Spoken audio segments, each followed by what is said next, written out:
నమస్తే Kiran TV live ప్రేక్షకులకి స్వాగతం. ప్రస్తుతం మనతో పాటు ఉన్నారు ప్రముఖ ఆధ్యాత్మికవేత్త, జ్యోతిష, వాస్తు పండితులు, లలిత అమ్మవారి ఉపాసకులు నానాజీ పట్నాయక్ గారు. నమస్కారం గురుగారు. శ్రీమాత్రే నమః. గురుగారు, మనం లలిత తంత్రమాలికలో ఇప్పుడు 44వ ఎపిసోడ్లో ఉన్నాం. గురుగారు, మీరు ప్రతి ఒక్కరికి ఏ ఏ సమస్యలు ఉంటాయో ప్రతి దానికి కూడా కేవలం లలిత సహస్రనామాల్లో నుండి ఒక్కొక్క నామానికి తంత్రాన్ని జోడించి పరిష్కారాన్ని తెలియజేస్తూ వస్తున్నారు. అది కూడా తంత్రం వల్ల ఏంటంటే చాలా త్వరగా రిజల్ట్ ఉంటుంది. మీరు అంటే మీ అనుభవంలో మీరు ఎంతో మందికి ఇచ్చుంటారు మంత్రాలని. సో వాళ్ళకి వచ్చిన రిజల్ట్ బట్టే మీరు ఇలా తెలియజేస్తూ వస్తున్నారు కదా గురుగారు. సో అందులో భాగంగా ఇప్పుడు నేను ఏ నామం గురించి అడగబోతున్నాను అంటే, ముఖ్యంగా చాలా మందికి ఏంటంటే ఉన్నత స్థాయికి వెళ్ళాలని ఎంతో కోరికగా ఉంటుంది. చాలా మంది జాబ్ చేస్తున్నా, బిజినెస్ చేస్తున్నా, చిన్న చిన్న స్థాయిలో ఉన్నా కూడా ఎప్పుడు మనం ఎదుగుతామా అని చాలా మంది కష్టపడుతూ ఉంటారు. ఎంతో ఆత్రంగా దానికోసం రాత్రి పగళ్ళు కష్టపడుతూ ఉంటారు. సో అలాంటి వారి కోసం మీరు నామాన్ని తెలియజేస్తారా గురుగారు? తప్పకుండా అండి. ఫస్ట్ ఆఫ్ ఆల్ అసలు ఎవరైనా సరే వాళ్ళ జీవితంలో ఎదగలేకపోతున్నారు అంటే దానికి రకరకాల కారణాలు ఉంటాయి. జాతక చక్రంలో ఉండే కారణం, పూర్వజన్మలో చేసిన కర్మ. మనం ఇక్కడ కర్మ సిద్ధాంతాన్ని ఫస్ట్ మనం అర్థం చేసుకోవాలి. ఎప్పుడు కూడా అవతల మనిషి ఎదగడానికి మనం సపోర్ట్ చేయాలి, కానీ వాడిని కిందకి లాగడానికి చేయకూడదు. అలా ఎవరైతే తెలుసో తెలియకో వాళ్ళకి అదేదో కప్పల స్టోరీ ఉంటుంది. అన్ని కప్పలను దానిలో వేస్తే ఒక కప్ప దాని కాళ్ళు లాగుతుంటుంది పైకి వెళ్ళనివ్వకుండా. అలా చేస్తున్నప్పుడు కూడా ఈ జీవితంలో వీళ్ళు ఎవరైతే ఎదుగుదాం అనుకుంటుంటారో ఎదగలేనటువంటి పరిస్థితి వీళ్ళకి వస్తూ ఉంటుంది పర్టికులర్గా. కాబట్టి నీకు చేతనైతే సహాయం చేయి, లేకపోతే నీ పని నువ్వు చేసుకో. అంతేగాని పరోపకారం పుణ్యం, పరపీడనం పాపం. నువ్వు పీడ అనమాట అంటే నువ్వు వాడిని ఎదుగుతున్నామని లాగేసావు కింద, అది నీకు నెక్స్ట్ జన్మలో ఖచ్చితంగా నువ్వు ఎంత ఎదుగుదాం అనుకున్నా నిన్ను లాగేవాడు ఉంటాడు. కాబట్టి ఎప్పుడు కూడా అమ్మవారికి ఒకసారి, అమ్మ నేను ఏదో తెలుసో తెలియకో ఇంకొక వ్యక్తిని ఎదగనివ్వకుండా నేను చేసి ఉంటాను. అయితే ఇక్కడ ఏంటంటే మనం అది అర్థం చేసుకొని అమ్మవారిని ఒక్కసారి నమస్కారం చేసుకుని, అమ్మ తెలుసో తెలియకో అజ్ఞానంలో నేను ఇంకొకరిని ఇబ్బంది పెట్టుంటాను అని అనుకుంటే పాపం చాలా మటుకు పాపం పోతుందని చెప్తారు శాస్త్రంలో. అలాగే మరొక విషయం ఏంటంటే, ఇక్కడ జన్మజాతకంలో దశమ స్థానము లాభస్థానం అని ఉంటుంది. దశమ లాభస్థానాలు సరిగ్గా లేకపోయినా కూడా వాళ్ళు ఎదగలేకపోతుంటారు లైఫ్లో. ధనస్థానాలు సరిగ్గా లేకపోయినా అంటే second house, 10th house, 11th house, మరీ పాపకర్మలను అనుభవించేటువంటి 6th హౌస్ ఎక్కువ ఎఫెక్ట్ అయినా సరే ఇలాంటివి జరుగుతూ ఉంటాయి. అలాంటప్పుడు మనం ఏం చేయాలి ఏమిటి? మన లలితా తంత్రమాలికలో కనుక చూసుకున్నట్లయితే మనకి 4 కోణాలు ఉన్నటువంటి ఒకటి గీసి దానిలో మళ్ళీ 3 అంటే ఎట్లాగా ఒక కోణం, బయట కోణం నుంచి ఒక స్కేల్ అంత మందం చుట్టూ వైట్ కలర్ వేయాలి. దాంట్లో లోపల సర్కిల్ కాదండి, కోణం 4 కోణాలు అని చెప్పాను.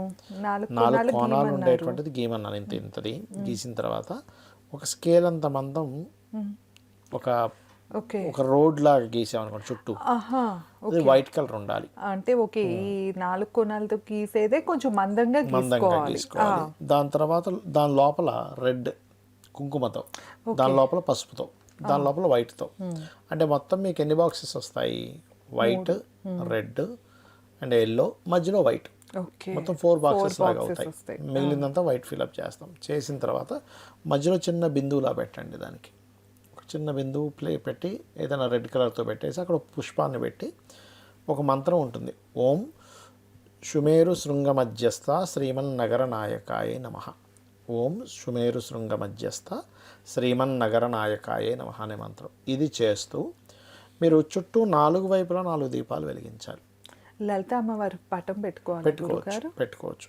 చక్కగా ఫస్ట్ మీరు పీట మీద పెట్టుకోండి. ఒక పీటను పెట్టేసి దాని మీద తెల్లటి వస్త్రాన్ని కప్పి దాని మీద ఈ ముగ్గులా వేసుకోండి.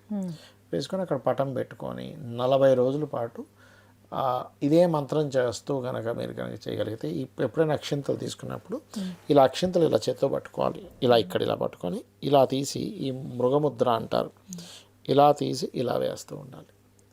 అప్పుడేమవుద్దంటే ఎప్పుడు కూడా మీరు పూజ చేసేటప్పుడు మీ మనసు కనెక్ట్ అవ్వాలి. ఎటు ఆలోచన పెట్టుకుని ఇలా వేస్తూ ఉంటే అసలు కనెక్ట్ అవ్వదు.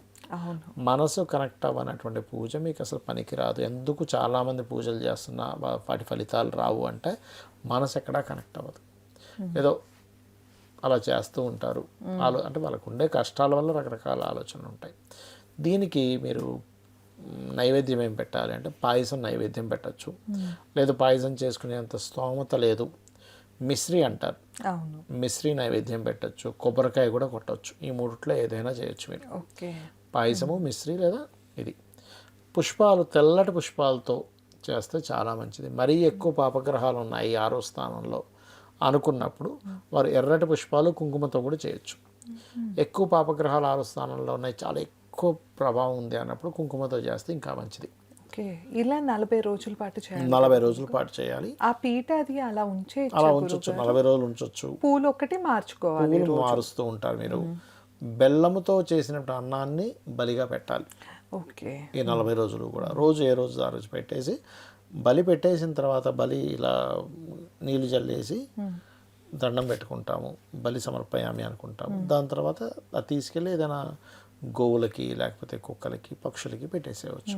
నైవేద్యం మనం తీసుకోవచ్చు, నైవేద్యం ప్రసాదం మనం కింద, తీసుకోవాలి, బలిని బలిని తీసుకోకూడదు. ఇది కనుక చేసినట్లయితే ఖచ్చితంగా వాళ్ళకు ఉన్నటువంటి పూర్వజన్మ కర్మ దగ్ధం అవుతుంది. వీళ్ళు ఏదైతే ఇప్పుడు చూడండి, వాళ్ళకి తెలుస్తూనే ఉంటుంది చుట్టుపక్కల వాళ్ళు నన్ను ఇట్లా ఇబ్బంది పెడుతున్నారు, నన్ను ఎదగనివ్వకుండా అని. అవును. ఈ బలి పెట్టడం వల్ల ఏమవుతుందంటే చుట్టుపక్కల వాళ్ళు ఎదగనివ్వకుండా చేసేటువంటి నెగటివ్ ఎనర్జీస్, అది కూడా ఎలా జరుగుతుందంటే వాళ్ళు మంచి వాళ్ళే ఉంటారు ఒక్కోసారి, కానీ వాడికి ఎందుకు ఆ బుద్ధి పుడుతుంది. ఎందుకు చేస్తున్నట్టు వాడికి కూడా అర్థం కాదు ఒక్కోసారి. అవును. బికాజ్ ఆఫ్ అక్కడ కొంతమందికి ఎలా ఉంటుందంటే ఈ బలి పెట్టడం వల్ల ఒక్కొక్కసారి కాంపిటేటర్ అడ్డుపడవచ్చు. కొన్నిసార్లు వీళ్ళ జన్మజాతకాల్లో పిశాచ యోగాలు ఉంటాయి. ఓకే. పిశాచ యోగం ఉన్నప్పుడు కూడా వీళ్ళకి ఇలా ఆటంకాలు జరుగుతూ ఉంటాయి. ఆ పిశాచ యోగాలు కూడా ఈ బలి పెట్టడం వల్ల పోతుంది. బలి అంటే మేకలు, కోళ్ళు ఇవి కాదు, నేను చెప్పినటువంటి ఇప్పుడు ఈ గూడాన్నం. అంతే. ఓకే గురుగారు. సో ఇలా మనం 40 రోజుల పాటు చేసుకోవాలి, అలానే 40 నిమిషాల పాటు చేసుకోవాలి. 40 నిమిషాలు 40-45 నిమిషాలు, గంట చేసుకున్నా తప్పేం లేదు. కాకపోతే ఇక్కడ ఏంటంటే అదొక అదృష్టంగా భావించి చేయాలి. ఓకే. మా తెల్లారింద్ర బాబు ఇప్పుడు 40 నిమిషాలు చేసుకోవాలి అన్నట్లు కాకుండా ఇప్పుడు మీరు ఉన్నారు, నిష్టగా. మీకు ఎవరైనా వండి పెడుతున్నారు అక్కడ, ఉదాహరణకి మీ ఇంట్లో మీ అమ్మగారు ఎవరో, లేకపోతే ఒక గెస్ట్గా మీరు ఇంటికి వెళ్ళారు, అబ్బా మీరు వచ్చారా, ఇప్పుడు నేను మీకు తినిపించి ఇప్పుడు మీకు వండి పెట్టాలా అంటే మీరు ఎట్లా ఫీల్ అవుతారు అసలు? అవును. చిచి నేను వండుకోలేని ఇంటికి వెళ్ళి అనుకుంటారు. అలాంటిది ఆ జగన్మాతకి ఆవిడదే మొత్తం. అవును. అలాంటిది ఆవిడకి వండి పెట్టడం మన అదృష్టం. ఆ అదృష్టాన్ని అదృష్టంగా భావించకుండా అదేదో పెయిన్ఫుల్గా, అదేదో పెద్ద పనిగా, అమ్మ బాబా ఇప్పుడు ఇది ఏమిటి అని. ఎందుకంటే ఒక దేవత కనుక మనం సంతృప్తి చెందిందంటే దేవత ఎప్పుడు రుణం ఉంచుకోదు, వెంటనే దాన్ని ఇవ్వాలన్నమాట. అందుకని ఖచ్చితంగా ఇస్తుంది ఫలితం అనేది. అది ఇవ్వాలి అంటే ఎలాగా? ఫలాపేక్ష రహితంగా అంటారు శాస్త్రంలో. అంటే ఏ ఫలం ఆశించకుండా చేయి, ఆటోమేటిక్గా రిప్లై వచ్చేస్తుంది. కాకపోతే నువ్వు చెప్పుకో, ఇప్పుడు నీ బాధను నువ్వు చెప్పుకోవడంలో తప్పులేదు. అమ్మ నేను ఈ ప్రాబ్లంలో ఉన్నా, ఎదగలేకపోతున్నా, ఆటోమేటిక్గా ఫలితం వస్తుంది. ఓకే. సో నియమాలు ఏమైనా ఉంటాయా గురుగారు? నియమాలు అంటే ఏం లేదండి, 40 రోజులు అంటే కొంతమంది అంటే కొన్ని విషయాలకి నియమాలు కొన్ని పాటిస్తాయి. ఇప్పుడు దీక్షలో ఉంటాము, బ్రహ్మచర్యం పాటిస్తారు, నేలమని నిద్రపోతారు. ఆ 40 రోజులు థింకింగ్, ఆలోచన విధానం ఎక్కడా కూడా అవును చాలా అంటే ఏమీ లేదు. ఇవన్నీ దేనికి అంటే మనం మారడానికి. మనకి ఇప్పుడు అనవసరమైన ఆలోచనలన్నీ మైండ్లో పెట్టుకొని జీవితం సాగిస్తే ఎదుగుతామా? పిచ్చి పిచ్చి ఆలోచనలు ఏమీ రాకుండా పాజిటివ్ ఆలోచనలు, అందరూ బాగుండాలనే ఆలోచనతో ఉంటే మనం బాగుంటాం, హ్యాపీగా ఉంటాం. సింపుల్. ఇక్కడ ఏంటంటే నీకేదో అవుతుంది, నువ్వు బాగుపడడానికి ఇవన్నీ కూడా. సో నేల మీద నిద్రపోవడం, బ్రహ్మచర్యం పాటించడం ఆ 40 డేస్, కొంచెం ఉదయం సాయంత్రం ఖచ్చితంగా దీపారాధన చేయడము, దేవతా సంబంధించిన ఏమైనా చదువుకోవడం, రామాయణ మహాభారతాలు లాంటివి చేస్తే ఇంకా మంచిది. సో విన్నారు కదండి, మనం ఉన్నత స్థాయికి వెళ్ళటానికి కేవలం మంత్రంతోనే గురుగారు పరిష్కారాన్ని తెలియజేశారు. ఇంకా మీరు ఎలాంటి సమస్యతో ఇబ్బంది పడుతున్నా, లేకపోతే మీ పర్సనల్ చార్ట్ చెప్పించుకోవాలన్నా కింద గురుగారు నెంబర్ ఇస్తున్నాము, తప్పకుండా కాంటాక్ట్ అవ్వచ్చు. ధన్యవాదాలు. నమస్కారం గురుగారు. శ్రీమాత్రే నమః.